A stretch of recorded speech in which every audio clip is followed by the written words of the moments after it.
All right, so I want to quickly break down this approach I did with my client. He got a quick footage of me, and you can't hear the audio, but there was two girls, and what I did is, you can see in the video, I got right in front of them. This is very important to do when they're walking, because what you want to do is get eye contact with both of them. If you notice in the video, I get eye contact with both of them.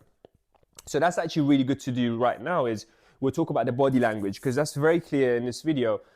So eye contact with both of them, smile. What you want to do is smile before they've seen you. So actually this coach I was working with, she told me, in acting, when the camera is on, you should be smiling before, not, when the camera comes on and you're like that. So in code approaching, exactly the same thing. You should be smiling before you've gone up to them, right? Not you go there and you look miserable and then suddenly you're like, hi. So this is really important to do. And then the second thing is, you want to have great voice projection, right? So that's where the enthusiasm comes in. That's where the vibe comes in. And in order to get that, you got to do warm up. So before this approach, we did other approaches, and that's why you can see that I stopped them. I stopped them well because of the vibe. They can feel the vibe if your vibe is not good, they walk past you. They don't want to be around you. Just like, if a homeless guy approaches you, you're going to, get the fuck out of there, because you don't want to be around that negative vibe. So this is really important, is to have good vibe. Now, obviously, you're not going to have good vibe all the time. That's where what we call the state building comes in, right? So when I'm coaching clients, we do the easy approaches. We do where's the best coffee shop around here. We might do an exercise where, my client makes a joke or something. Oh, does this suit me in Zara? It's like a dress or something. So that's what you want to do. You want to get into that state, get into the social state of talking to people.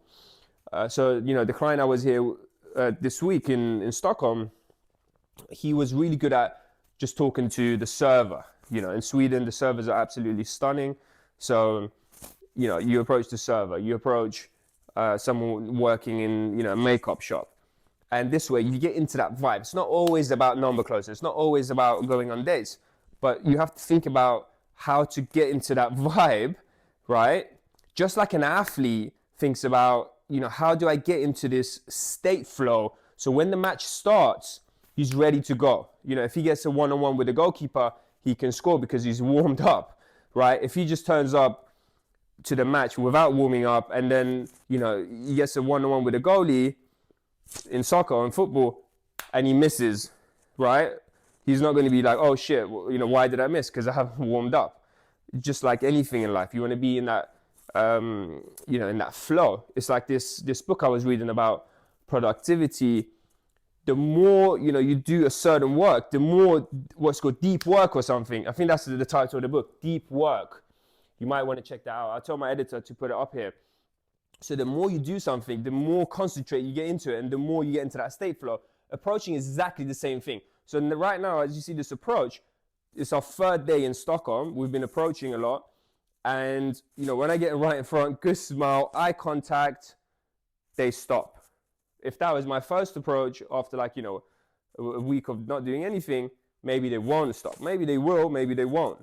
So, don't be surprised if you're not in that flow, they don't stop. So that's the thing about body language. It's really important for you to have that vibe. It just comes out, And the other thing is, mindset is extremely key when it comes to this, this vibe and getting to the stop. And the mindset you want to have is, she's going to fall in love with me, but she doesn't know it yet, right? This is extremely important to have, this mindset, because what happens there, you come with a cheeky smile, right? Imagine she's going to fall in love with you when you're approaching her. You're going to come across very cocky, very charismatic.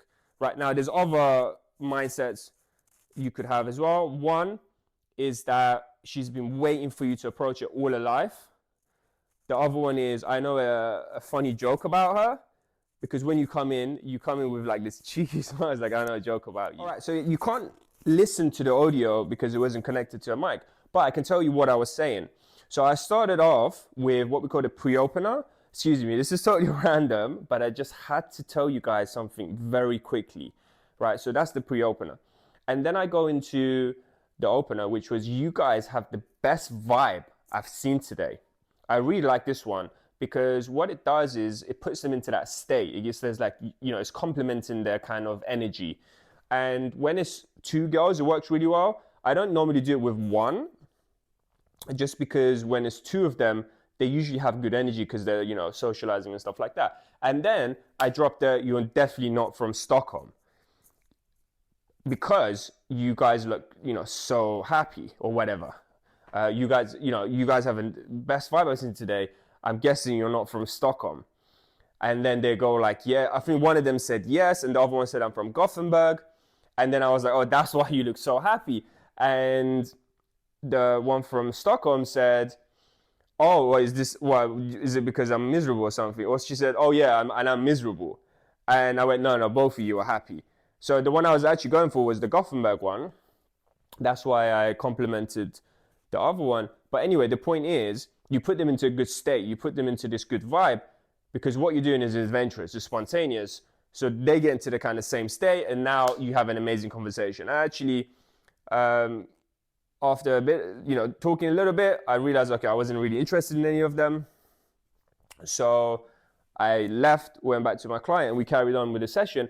But if you are interested in one of them and you want to keep it going, the best way to do that, and I was telling my client the same thing, is you tease the one that you like through the friend. So you say, oh, is your friend always this quiet? You know, if she doesn't talk a lot, or if she talks too much, say, oh, does your friend always talk this much?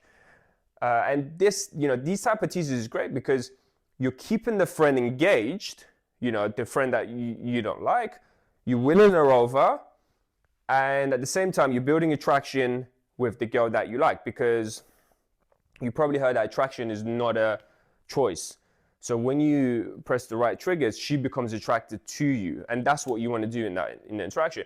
But at the same time, with the friend, you want to win her over. Maybe you give her a compliment, right? So you want her on your side. And what happens a lot of times is the friend actually helps you get with the friend.